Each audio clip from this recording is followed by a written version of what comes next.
Por besimtarë dhe besimtarë, vëllezër dhe motra, secili prej nesh duhet ta marrë në llogari veten e tij. Ti bëj llogari vetes, veprave të tij. Ti bëj llogari fjalëve që thot, punëve të tij, veprimeve të tij.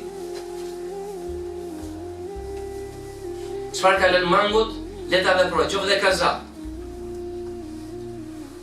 Dhe nëse i ka dalë koha, nëse është për punët të cilat bëhen kaza, ta veproj atë. Nëse ka dhënë diçka jo të duhur, të pendohet tek Allahu subhanahu, të bëj një vepër, një sadaka, diçka tjetër, e cila i kryen shpagimin. Të pendohet me sinqeritet tek Allahu subhanahu wa ta'ala.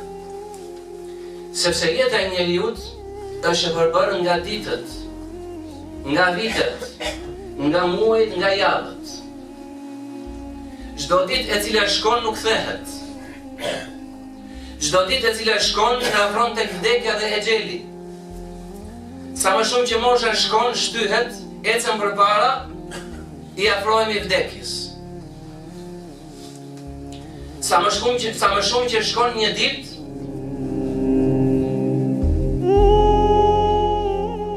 aq më shumë paksohet jeta jonë.